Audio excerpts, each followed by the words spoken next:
વાત કર્યું, જેમાં 21 નિર્દોષ જિંદગીઓનો ભોગ લેનાર ગંભીરા બ્રિજ દુર્ઘટનાની હવે વધુ ઊંડી તપાસ શરૂ થઈ છે. બ્રિજ દુર્ઘટનામાં જવાબદાર 5 અધિકારીઓને સસ્પેન્ડ કરવામાં આવ્યા હતા, જે બાદ માત્ર સસ્પેન્ડ કરવાની કાર્યવાહીથી આગળ વધી રાજ્ય સરકારે હવે લાંચ રૂશ્વત વિરોધી શાખા વડોદરા એસીબીને આ મામલાના ભ્રષ્ટ અધિકારીઓ સામે મિલકત તપાસના આદેશ આપ્યા છે. મુજપુર ગંભીરા પુલના તૂટ્યા પછી જ્યાં એક તરફ પરિવારોએ પોતાના ઘરના સભ્યો ગુમાવ્યા, ત્યાં બીજી તરફ તંત્રના કેટલાક અધિકારીઓએ પોતાની જવાબદારી પીઠ ફેરવી હતી. હવે સરકાર તરફથી હુકમ મળ્યા બાદ 5 અધિકારીઓની સંપત્તિની તપાસ શરૂ કરાઈ છે. વડોદરા એસીબીના અધિકારીએ જણાવ્યું હતું કે ગાંધીનગરથી હુકમ આવ્યો છે, 5 અધિકારીઓ સામે તપાસ કરવાની છે. અધિકારીઓની આવક, રોકાણ અને વસાવેલી મિલકતો વગેરેની તપાસ કરી અહેવાલ રાજ્ય સરકારમાં રજૂ કરવામાં આવશે.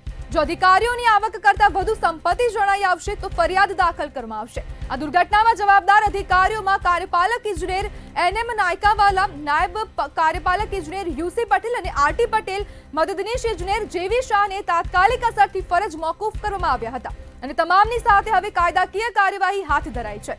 જ્યારે દુર્ઘટના બાદ મુખ્યમંત્રી દ્વારા છેલ્લા કેટલાય વર્ષોની તમામ મરામત, ગુણવત્તા ચકાસણી અને સર્વેના રિપોર્ટની પણ ચકાસણી કરવામાં આવી હતી. હવે તપાસની કડીમાં ભ્રષ્ટાચારની દિશામાં પણ પગલાં લેવામાં આવી રહ્યા છે.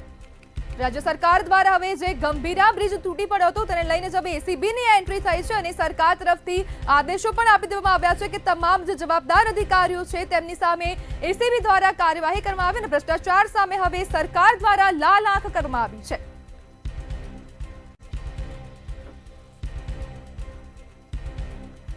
આવક કરતા વધુ સંપત્તિ હશે તો ફરિયાદ દાખલ કરવામાં આવશે અને ગંભીરામાં હવે એસીબી ગંભીર જોવા મળી રહી છે અને તમામ જે 5 અધિકારીઓને સસ્પેન્ડ કરવામાં આવ્યા હતા તેની સામે જ હવે એસીબી દ્વારા કાર્યવાહી કરવામાં આવશે. આપણી સાથે જાગૃત નાગરિક લખનભાઈ જોડાઈ ગયા છે. ગંભીરામાં સરકાર ગંભીર, શું કહેશો? સરકાર ખરેખર જો ગંભીર હોત બેન તો આ જે અધિકારીઓ છે એમને માત્ર સસ્પેન્ડ નહીં પરંતુ જેલ ધકેલી દેવામાં આવ્યા હોત. એટલા માટે ખરેખર સરકાર તો ગંભીર નથી અને આ ગંભીરતા નથી દાખવી. એના કારણે 21 લોકોના મૃત્યુ થયા છે. મૃત્યુ થયા પછી તમે વિચાર કરો કે જે અધિકારીઓને જેલ ભેગા કરવાના હોય એ અધિકારીઓ પર તો હજુ કાર્યવાહી કરવાની વાત છે. હજુ તો એસીબી તપાસ કરશે, એમની સંપત્તિની જાંચ કરશે, એમના સગા સંબંધીઓની સંપત્તિની જાંચ કરશે ને એમાં જો એ લોકો ગુનેગાર પકડાશે તો વધુ કાર્યવાહી થશે. પરંતુ એસીબીમાં તમે ભ્રષ્ટાચાર કરો ને આ બધું કરો એના કરતા મોટામાં મોટો ગુનો તો ચોખે ચોખ્ખો દેખાવ કે 21 જણના મૃત્યુના જવાબદાર છે. 21 લોકોના મૃત્યુના હત્યારા છે આ લોકો. એનાથી મોટો તો બીજો ગુનો શું હોઈ શકે? તો આ લોકોને તાત્કાલિક જેલ ભેગા કરવા પડે. પરંતુ સરકાર ચોખ્ખી રીતે આ લોકોને બચાવવાનો પ્રયત્ન કરે છે. આ લોકોનો પગાર પણ અડધો ચાલુ છે ને આજે નહીં તો કાલે પાછા આ લોકો નોકરી પર બીજી કોઈ જિલ્લામાં બીજા કોઈ ડિવિઝનમાં આવી જશે. એટલા માટે આ લોકોને જો ખરેખર સરકાર ગંભીર હોય, ખરેખર જો સરકાર સંવેદનશીલ હોય ને ખરેખર આ લોકોને સજા આપવા માંગતી હોય બેન તો આ લોકોને જેલ ભેગા કરીને માનવવધનો ગુનો આ લોકો પર નોંધાવવો જોઈએ. જી લખનભાઈ, એસીબીની તપાસ સાચી કે માત્ર દેખાડો? દેખાડો જોઈએ, દેખાડો જોઈએ. આમાં દેખાડા સિવાય બીજું કશું ના હોય. કારણ કે સરકારે મેં પહેલા કીધું એવી રીતે કે 21 જણની હત્યા આ અધિકારીઓએ કરી છે. મારી જોડે 2022ની સાલમાં રોડ અધિકારીની વાત થાય છે અને રોડ અધિકારી પોતે 2022માં સ્વીકાર કરે છે કે ભાઈ આ બ્રિજ નહીં લાંબો ટકે તૂટી જશે. છતાંય 2022, 23, 24 ને 25 આટલા વર્ષો રાહ જુએ છે અને આ નાયકાવાલા જે અધિકારી પોતે દુર્ઘટના બન્યા પછી બપોરના સમયે ત્યાં પહોંચે છે ને ઉપરથી એવું બોલે છે કે આ બ્રિજ તો જર્જરિત નતો. હવે આવા નાલાયક અધિકારીઓને માત્ર સસ્પેન્ડ કરીને કરવામાં આવે એના પરથી તો ચોખે ચોખ્ખું દેખાય કે સરકાર આ લોકોનો બચાવ કરે છે. સરકારની અંદર થોડી પણ માણસાઈ હોય, થોડી પણ ઈમાનદારી હોય કે સરકાર આ લોકોને સજા આપવા માંગતી હોય તો સામાન્ય માણસને પણ ખબર પડે બેન.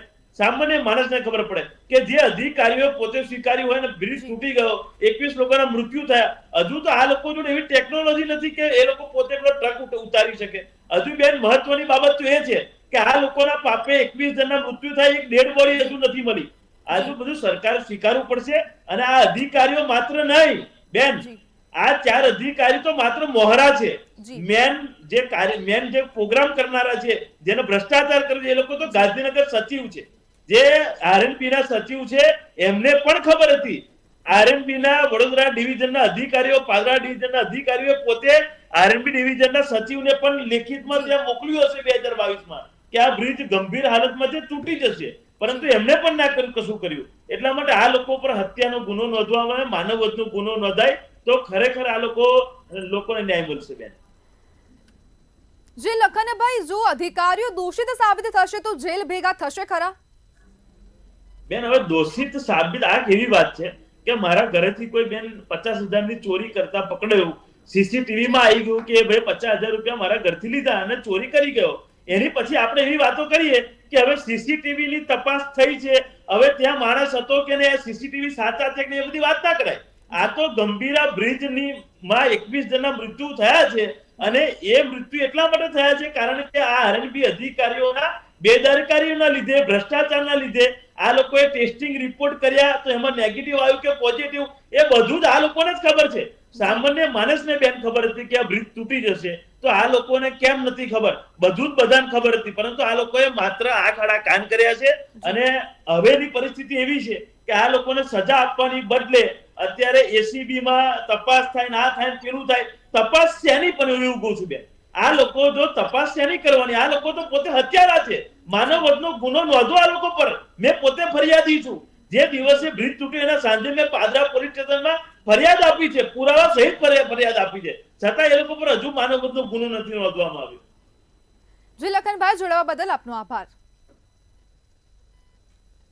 ગંભીરા દુર્ઘટનાના સસ્પેન્ડેડ 4 અધિકારીઓ સામે હવે તપાસનો ધમધમાટ શરૂ કરી દેવામાં આવ્યો છે અને ગંભીરામાં હવે એસીબીની એન્ટ્રી જોવા મળી રહી છે.